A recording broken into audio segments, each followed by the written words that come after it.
Hi, welcome back. This is video number 3 in a series of 4, looking at ways in which standard access switches can be used with Ableton Live to make music. This particular video focuses on sequencing techniques, and we'll get started by looking at ways in which we can create a drum pattern using a single switch. So I'm going to start with a standard MIDI track in which I'll create a MIDI clip, and then what I'm going to do here is just insert the note of C1.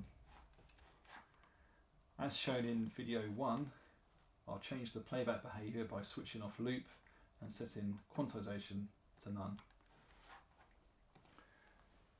For clarity, I'm going to rename this track to Trigger. And then lastly, just map my switch by so selecting the clip and then activating the switch. The new mapping is shown, it's listed on the left hand side. Let's exit key mapping and then let's just try that out. Great, seems to be working. Let's go to drums. I'm going to load my favourite drum kit or drum machine, which is the 808. In the MIDI from dialogue of the 808 track, I'm going to select Trigger and just make sure the record arm is set as well. If we look at this grid on the drum rack, we'll see our C note being triggered, and it should, in theory, it should trigger the 808 kick drum. Great, fantastic. So the approach we're going to take is we're going to record our drum pattern part by part, or drum sound by drum sound, into a 1-bar loop. There's a really neat feature in Live which is record quantization. This is really good for creating drum patterns. Usually, I think by default this is set to no quantization. I've selected 16th note, which is quite useful for for certain drum patterns, but you might decide to set that to something else. Let's just create our drum clip.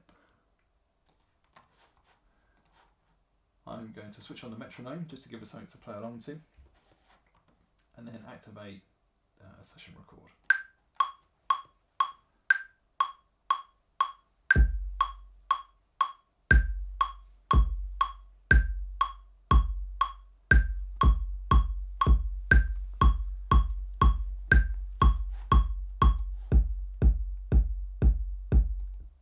So you probably heard there that I played that slightly out of time, but Ableton's corrected that for me and given me a nice steady 4/4 kick drum.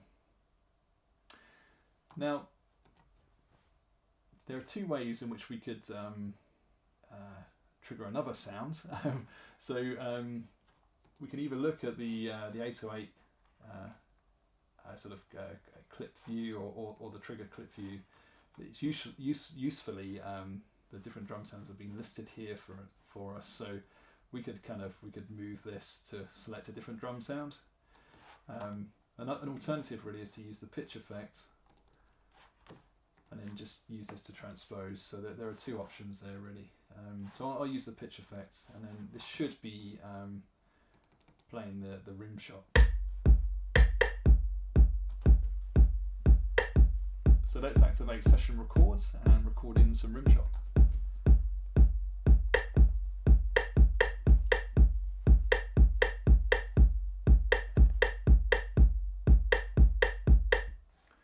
Great, fantastic. To finish up, or perhaps we'll add 2 more sounds. So yeah, let's go back to our trigger track. Let's increase this by 1 more. I happen to remember that this should be the snare drum, I think. Great. So let's add some snare drum.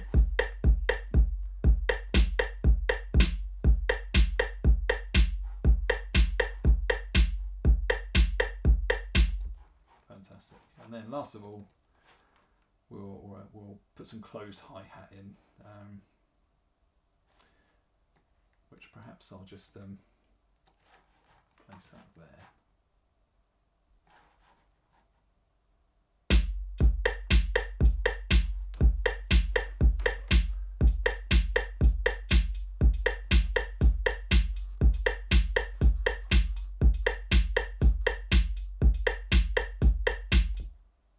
So there we go, a sequenced drum pattern using one switch.